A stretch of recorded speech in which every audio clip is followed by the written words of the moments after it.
It's Messi! It is the cleanest of clean finishes from the best on the planet. It's time for the biggest sports stories. Liverpool, the champions of Europe, are top of the world. The biggest interviews. That such a great spectacle is ruined by such thuggish behavior. And all the analysis right here. He's the one player that has the arrogance to think that he can play in any stadium in the world and any pitch in the world in front of any player in the world and take them on. Every weekday, it's my sport, it's your sport. It's ZiFM Sport. Let's join the team for the biggest show in the world of sport on ZiFM Stereo. My station, your station. Wherever you may be, however you may be listening, this is ZiFM Sport on a Thursday, Throwback Thursday. Welcome to it. This is the show that's short, sharp, and sweet as we take you closer to your sports stars. And today we've got a fantastic feature for you. But remember, you can hit us up. Their handle is at ZiFM Sport. You can also get in touch with the team directly. It's at Barry Manandi, at Mike Madoda, at Alois Bunjira, at Chris Midzi, and also at Mark Pause. Now tonight we're going to feature the man that has taken the Premier League by storm this season by helping his team to be top of the log standings. I think you already know who I'm talking about. His initials are DCL. Hi, my name is Rudoni Shamba, Maitoria's super striker. You're listening to ZiFM Sports. Dominic Calvert-Lewin. We saw flashes of brilliance last season, and this season he's taking it a notch higher by banging in goals, and right now Everton are top of the Premier League. The question is, can they sustain it? We'll wait and see. But Dominic Calvert-Lewin, where did he get his start? How did he progress? Well, tonight you will find out. And he talks about getting his start in the steel cages of Sheffield. It was a concrete pitch, steel goals. There was like a fencing going around one side and a fencing around the other. And we just used to go down, whether it be after school or on the weekend, we'd play for hours until it went dark. You and your mates against lads 3 or 4 years older, you'd take your licks, you'd lose a tooth or two, you'd make your moves. Really, it was prison rules. How did those first experiences, like technically, rough and tumble, how did they shape your game? For me, they were fundamental. Playing against lads a lot older than myself and being just a young boy, small lad, getting bashed around, that comes out in my game today, and I'm not shy of a battle, and I enjoy that, and I think that stemmed from being a young kid. Mentally though, as a kid, you've talked about the nerves you used to experience that often undermined your game. You had butterflies in the run-up to big ones, right? Yeah, so when I was younger, I probably used to get a lot more nervous for games than what I do now, I think, because it's strange really, playing in front of a man and his dog. I was so excited to play football. Once the whistle went to start the game, the nerves went away completely, and it was like just waiting for that game to start. You were a shy kid, Dom, back then, right? When some players join new teams, they immediately announce themselves as the alpha. You were like the type to take a more careful approach. Can you describe young Dom mentally? I think I was 6 or 7, and my dad took me to join the local team. And I remember like it was yesterday. There was all kids running around with one football chasing it. And I was a little bit shy. It's the first time I'd experienced anything like that. He was like, go on son, get yourself off, go and join in. So I've joined in, and I lasted about 2 minutes, turned to my dad and started crying and said, I want to go home. Oh, you've just described the beginning and ending of my career in your own story, Dom. You kept going though, and you kept scoring. Aged 8, a Sheffield United Academy scout snapped you up for the Blades Academy, your boyhood team. They were then in the Championship, a team filled with academy graduates back then. Kyle Walker, Harry Maguire. You progressed through the youth team ranks. You're actually a central midfielder back then. But just because you've signed for a club, it doesn't mean you've made it. And you've talked about academy life being about downs more than ups, and a real test of mentality for teams like yourself. Being a Sheffield United fan, I put a lot of pressure on myself to perform, and I feel like at a young age that did cripple me a little bit. A lot of the technical, tactical, physical you can prepare for, but nothing can really prepare you for the mental test that you come across, and that's something that you can only really gain through experience. And early in my career, I was exposed to big crowds, and when you get pushed into that kind of limelight, it's how do you deal with people saying you're not a very good player or you are a good player, and you have the highs and lows at a young age, and you think the fans' opinion is the be all and end all, but it's something that I look back on now and think that was also a pivotal time of mentally toughening myself up. 2 things change. First, they move you to striker. Second, the club suggests you go on a 1-month loan over Christmas 2014 to Stalybridge in the Conference North, to the 6th level of the English pyramid. You're 17. I'm trying to think, what would it be like to walk into a changing room, which is more like a Star Wars cantina, packed with old guys who once dreamed of making the big time, never really made it, all of whom would love nothing more than to clobber a team with your style? The strangest thing was at first actually putting on a different kit with a different badge, because I've worn Sheffield United colours for so long. But for me, it's still one of my most enjoyable times, and it was the first time I'd heard my name sang by fans. I would say it was probably the catalyst to propelling me on to go and achieve what I have done. And within the first 20 minutes of my first game, I went to flick on a header and I gashed my eye, and I played the rest of the game with virtually one eye open. I've still got a little scar under my eyes. I love the way you remember the smash in the face, the cut eye, and you don't mention you scored twice in that debut. Well, yeah, I did score twice, and that was after I gashed my eye as well. So it was also the local derby for Stalybridge. There are still ballads written about that 4-2 win over Hyde United, Dominic. I cemented myself in Stalybridge folklore. 6 goals after 5 appearances, proving that you could score goals in games and also take your lumps in the non-league roughhouse. What was the life lesson that you took from it? That tenacity is as important as skill? Absolutely. You can have the talent coming out of an academy, but if you haven't got the steel inside you to be able to go into the battle and enjoy the physical test and be able to go up against grown men and come out on top, if you didn't have that mental toughness also, then it would be hard to survive playing football. You return to Sheffield. 2 months later, you make your debut for the Blades, then in League One, followed by another loan to League Two Northampton. You're 19. You're on the brink of Chris Wilder's first team, but there's a number of seasoned pros ahead of you on that depth chart. Frustration about to kick in, then out of the blue, only the world's greatest team, Everton Football Club, step in to sign you for their under-23s team.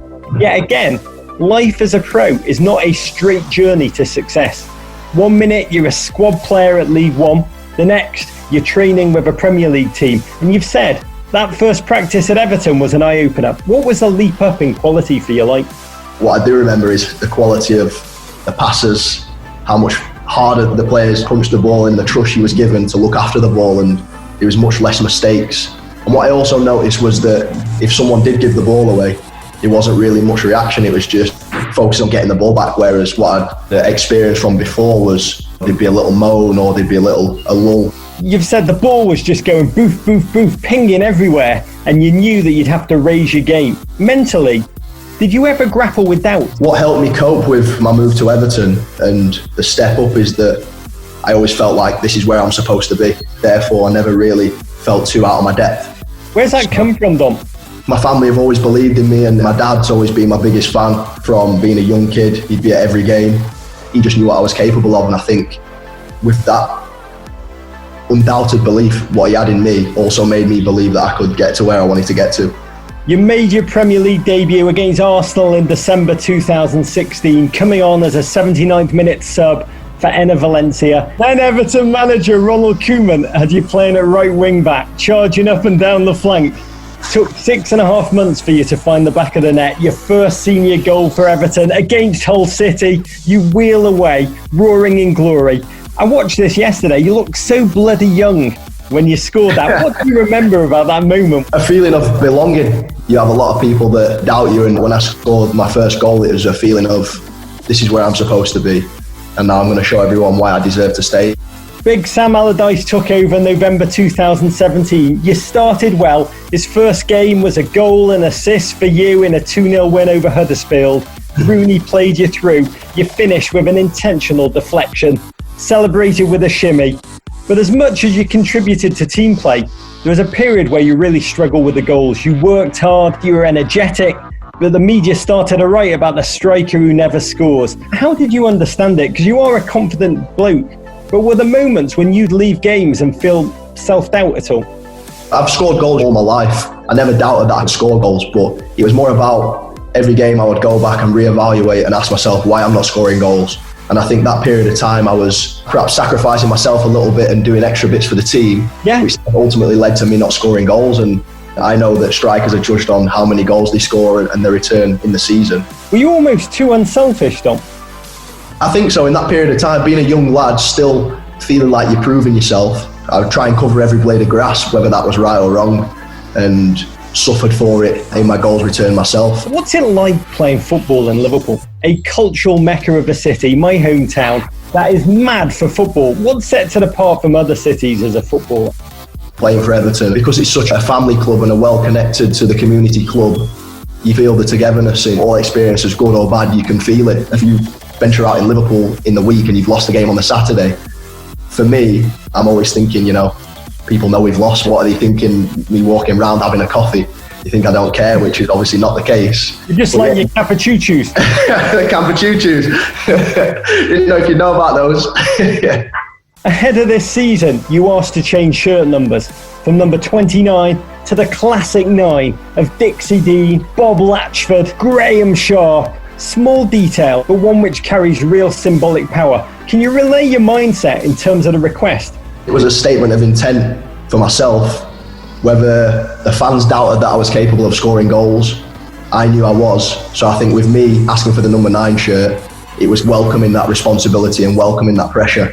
And I've always thrived under pressure and I enjoy that. 9, the same number as Duncan Ferguson, the club legend who banged in so many crucial goals with that beautiful head of his. What is the most important lesson he's taught you about the art of goal scoring? The thing with Big Dunk is, in those tough times when I wasn't scoring goals, every training session he'd be there to do a finishing session with me. The repetition and getting the contacts on the ball and just the feeling of continuing to hit the back of the net. And he would always say to me, don't worry, you're doing everything right, the goals will come. Those goals you scored against Chelsea, Dom, causing Big Dunk to lift the ball boy into the air like a trophy. I will never forget that joy, Dom. I mean, you have proceeded to deliver this season. You become a master poacher. The finishes are often from close range, but the hard work you do to put yourself in the right position, to me, that's mind-blowing. What is the secret to make goal scoring look easy? I took it upon myself to put more time into not being a workhorse centre forward, but the finer details on how I can get into positions. And I don't think there's any magic potion, but I feel like the experiences I've had, the age I'm at now, all the pennies dropped and it's all coming to place at the right time. So it's just living, breathing the game, and as a centre forward, that's what I've had to do. 3 goals in the first 15 games of the season, and then Marco Silva departed. You've scored 10 in the next 14. Carlo Ancelotti's arrival, since he came in with his raised eyebrows, only Sergio Aguero has more league goals than you in that period. Mr. Carlo obviously has a lot to do with that. What has he said to you that's transformed your game? When he first came in, he actually didn't say too much. I think he knew that I was confident off the back of the dunk run, and he just let me go and play. And then obviously he said a few kind words about me in the press.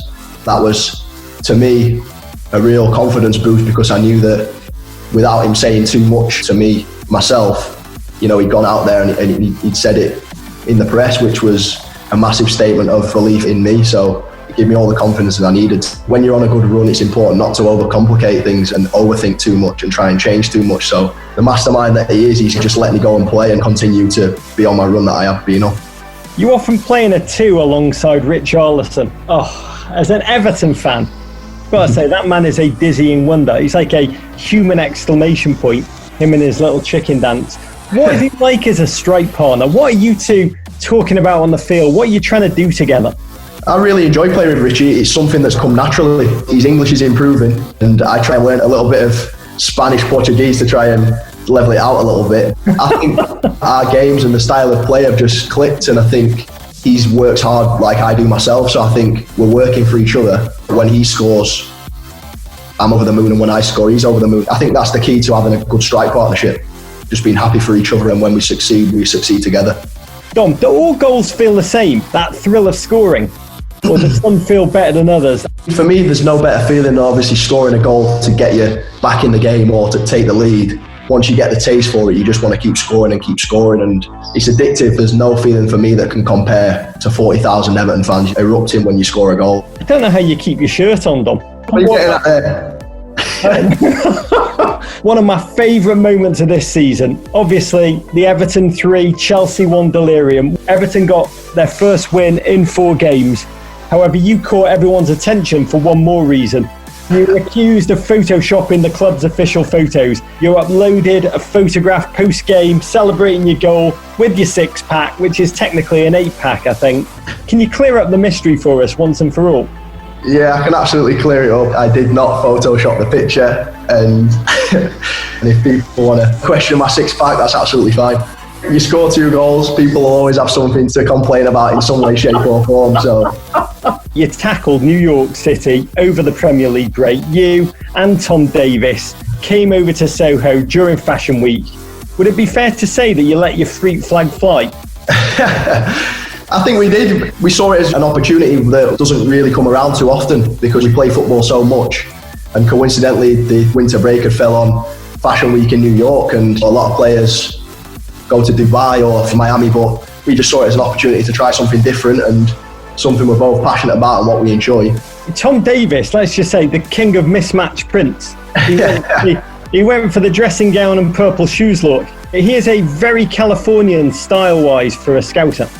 I thoroughly enjoy it, and it takes a big character and a lot of confidence to go against what everyone else approves of, and he's his own man. He doesn't really care too much about what people have got to say about the way he dresses, and it's an admirable way to be. You went for the retro blazer and the off-white dunks. Satchel, not handbag, you made clear in your Insta post. Right. Are you sent most of the clothes you wear? Do you have a stylist, or are your fashion choices just a result of a 3-man WhatsApp group that the 2 of you have with Hector Bellerin? No, fashion choices are completely my own, and I just like to wear what makes me feel good and what I feel confident in. I think sometimes you're in different moods where you feel like wearing something a bit more out there. The Brooklyn Museum, you wear a utilitarian coverall with that same pair of off-white dunks. Say, New York City is a wonderful, weird place, a bit like Liverpool, to be candid. You and Tom fitted right in. You're on city bikes, you're on the subway. New York offered you anonymity, and you both seem to get an incredible thrill out of it. You do seem to get a kick out of the energy here in America, Dom. It was my first time in New York, and I've been to Los Angeles twice before. We were just two young lads just exploring the city really and enjoying what it had to offer. And for me, the people were good, the places were nice, the food was unbelievable. I've got to say that. It was some of the nicest food I've ever had. Can I just say, I look at those photos and I was like, that's my striker. As you say, most footballers head to Dubai like a herd. It was so refreshing to see 2 guys embracing life, expressing their personalities in a city that encourages that expression of creativity and difference. And I love that you're a man who's willing to be distinctive and comfortable being himself. But that break, also looking at the photos, it was a reminder of another world, and a reminder that right now we're all on pause during lockdown. When the Premier League is on hold, in a narrow personal sense. How frustrating is it for you to pause now when you've been so rampant this season?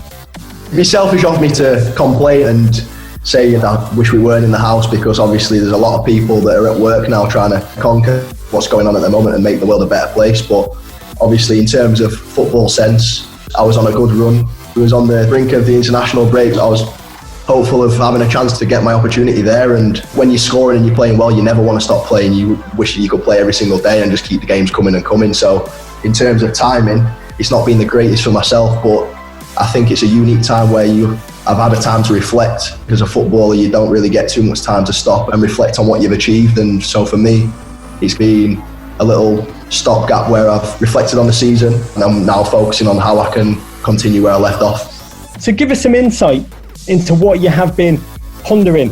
What do you believe you need to add to your game?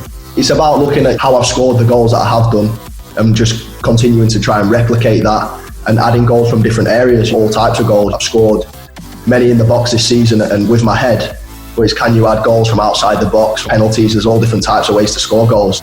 You're a young man, just 23 years of age. At the same time, it's now 5 years ago that you're out on loan at Stalybridge Celtic in the Conference North, the rough and tumble, unsure that you'd even be offered professional terms by your boyhood club, Sheffield United. What are your aspirations now for the next 5 years, Dom? I play football because I believe that I can reach the highest level. I want to achieve great things with Everton, and I'm grateful for the opportunity they've given me in helping me get to where I am now, so it would be nice to repay that. Do you think about the Euros? I'd be lying if I said that I didn't, and playing for England, it's everybody's dream, and I would wish I could play for England one day when I was a young kid. So to be in the position I'm in, I'm fully focused on trying to achieve that. Z. Well, his goal was to turn out for England, and he achieved it because we watched him make his debut for the Three Lions a couple of weeks ago. So right now the sky is the limit for this young man, but it's only gonna get tougher from here on out. Just last weekend we saw Everton go down to Southampton by 2-0, but will we see Dominic Calvert-Lewin continue with his rich vein of form and even maybe go on to bag the Premier League Golden Boot Award? Coming up next, it's the power play. How is it, guys? Elvis Nicolau Bomba Moyo, WPF. This is the bomb. All Africa heavyweight champion 2-time. You are listening to ZiFM Sport.